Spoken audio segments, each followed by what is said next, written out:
Hey guys, Southeast Softwash, it's February, right? We're into February the 1st, Yes, 2022.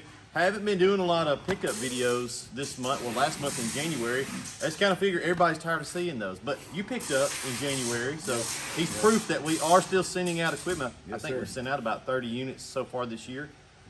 Lives not too far away, up in North Georgia. So, what'd you get this, about 2 weeks ago? Yep. Two weeks. And a little bit cold here, a lot colder where you guys live. And so when he was here, we were talking to the guys. Some of these guys are going to Iowa and Wisconsin, all over the place. South Dakota Cold. guys for sure. As far as what to do about winterizing, now we've got a video on our tech support tab. If any of you guys are unsure how to winterize your systems, and this will apply to any system, no matter who built it. You're basically just running antifreeze through it. But if you want to watch that video, head over to the website. It's on the tech support tab. So they were asking some questions about winterizing, and where we live in the southeast, kind of Mississippi, Alabama, Georgia, we get this band of, it'll be cold at night and then it'll be warm in the day. Like today, it's going to be 60 degrees, so you can go out and work. And it is super aggravating to load these tanks with antifreeze, drain them the next morning, refill all your chems, load them with antifreeze. The best option, if you can do it, is put it in a building. Second best option is the antifreeze route. Guys that live up north, it doesn't matter to them, right? They're not going to work in the day. No, they pull the plug in December, November, and they don't fire back up until March or so. So it's a one and done. But for us, we kind of see the good weather. We want to go wash, and so it's a little thin line there. So your other option 3, is to do what me and Dusty've done for years. Let's take a look right here on this Alumimax, and we kind of built the systems with this in mind. You've got your sensitive components all in one area. So you've got your wand, which can break if it freezes, your pump, obviously, and your blend manifold. The rest of this stuff I'm not too much worried about.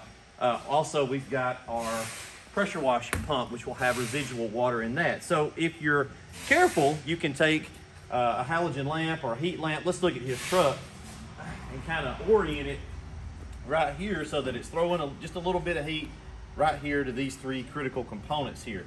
What had happened was he got a little bit too close with the heat lamp, and he's beating himself up about it too much. But literally, it can be the difference of a few inches, right, off of the being this far away or this far away can make a difference. So let's pay hats off. We'll do a moment of silence for this GF valve. This used to be a GF valve handle. Yeah, we toasted them up, guys. Oh, I dropped that one.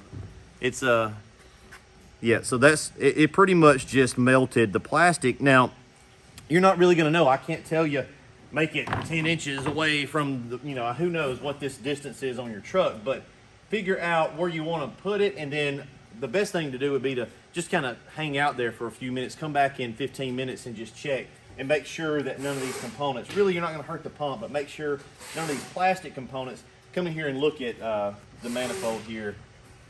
I haven't taken this side off, so he's had to come back down today, and we're just going to swap it with a new manifold. It's an expensive lesson because the components of these manifolds are not cheap at all. You guys know that. These are very expensive, these GF valves. So we try to salvage what we can, and we're just doing a swap out for them. This is what it's supposed to look like. It's not supposed to look melted. But it's kind of an easy thing to goof on. We see this every year. Guys really struggle with the winterizing process, especially where we live, because we don't ever think about winterizing things. Right. Guys that are living up north, y'all are used to winterizing stuff that you live in that cold climate. Where we live, I don't guess I'd ever heard the word winterize in my life until we started, getting into the equipment side, because it's a non-issue here. So I seen a picture of a guy on Facebook last week. I just showed him the photo.